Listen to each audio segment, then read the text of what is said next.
Once upon a time, there was a man who enjoyed mountain climbing, and he decided to go on a solo hike, a solo climb up to the snow-capped mountains of a particular mountain area.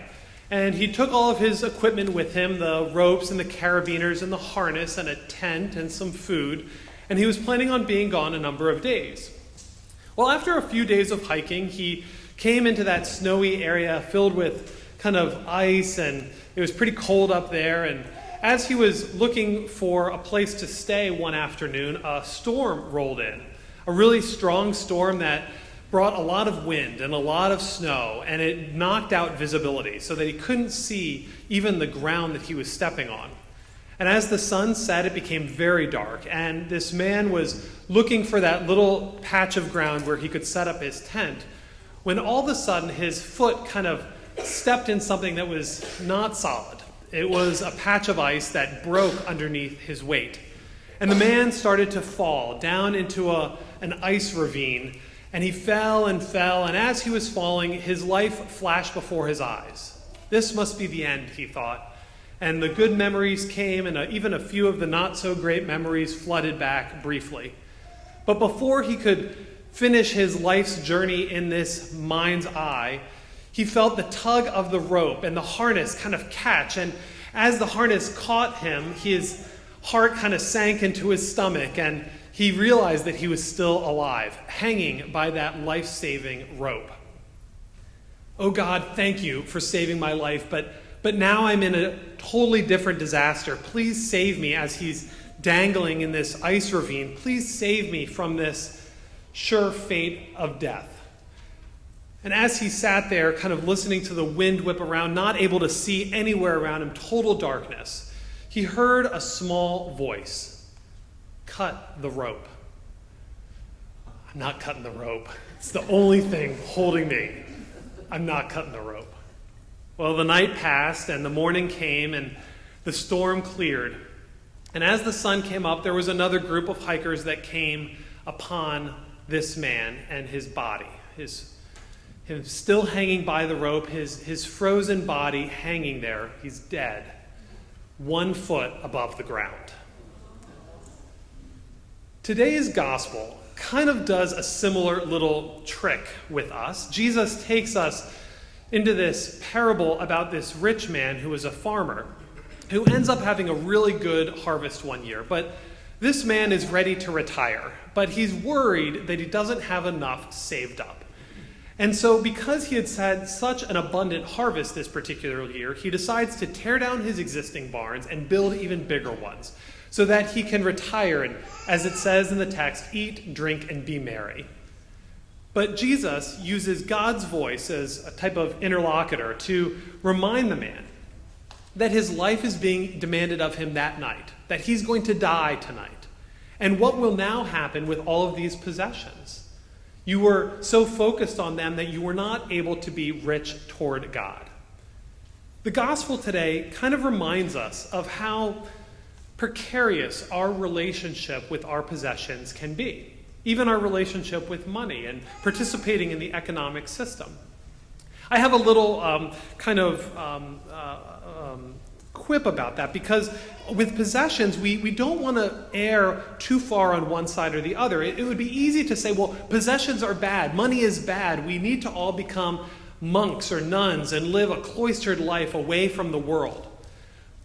But that's not quite Christianity. I don't think that's the message of today's gospel. But the other danger on the other extreme is to become so invested in our possessions that they actually provide all of the meaning in our life, that they become gods in and of themselves. And I think Jesus is cautioning us against that. And so I have a kind of a quippy little phrase that I'm kind of adopting from, there's a Netflix show, maybe you've seen it. It's about cleaning up your house. I think it's called Tidying Up with this Marie Kondo person. Have you, Jim, Mimi, have you? Oh, Mimi has. Jim, you're watching way different stuff.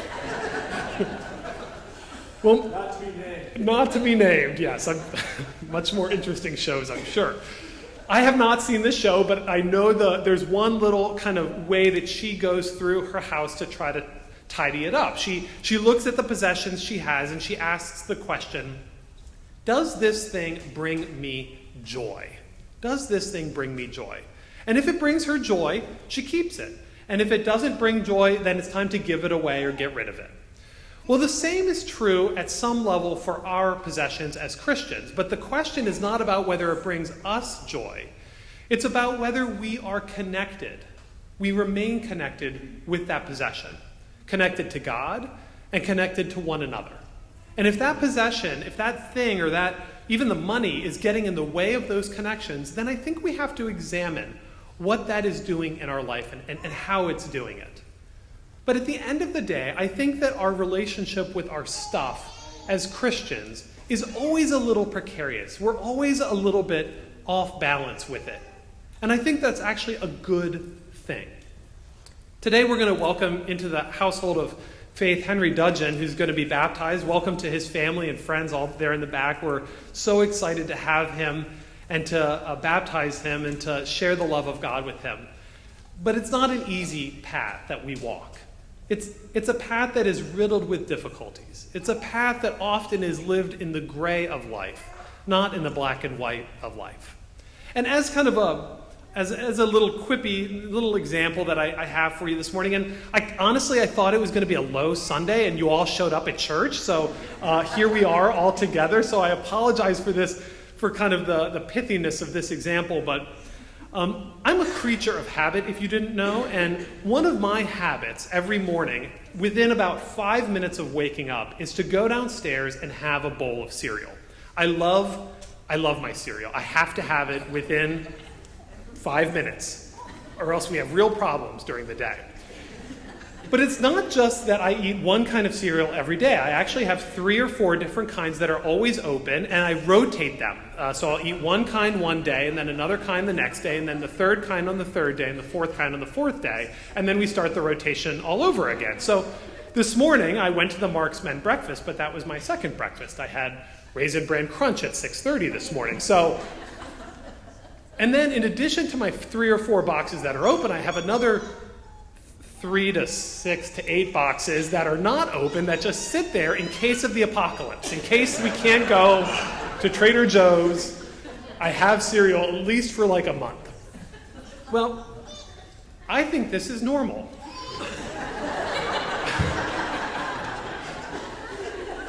Imagine that. But when I go home to my mom and dad's house up in Philadelphia, I'm not thinking about cereal when I go to bed at night. I just assume there's going to be breakfast in the morning. And as I've kind of learned over the number of times I've been home, over the number of years I've been an adult, I've learned that my parents do not have the same interest in cereal. And so I wake up in the morning and I go into their dry storage pantry, and there's like one box of open cereal that was there about a year before, totally stale.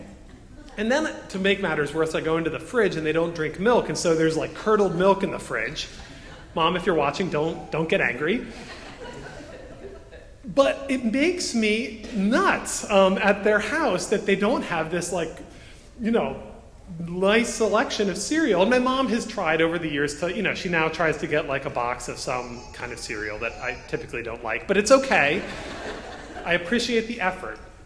But what it reminds me of is that my cereal, just this little example, this little habit I have, has kind of run me a little bit. It's got me kind of wrapped around its finger. I'm not the one so much in control. It's that the cereal has taken on a mind of its own.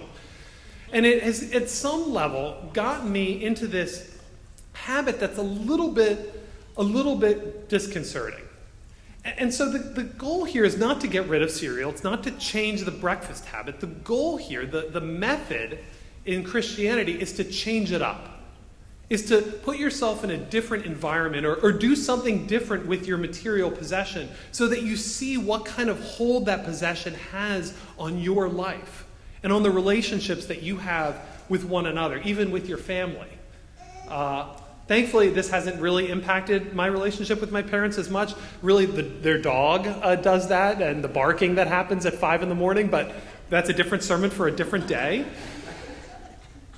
But the goal here is to be in that relationship with our stuff in a way that is constantly being kind of moved and shifted so that we can examine it, so that we can identify whether or not this is bringing us closer to God, whether this is helping to strengthen our relationship with one another, or whether it's kind of cocooning us into our own control habits and separating us at some level.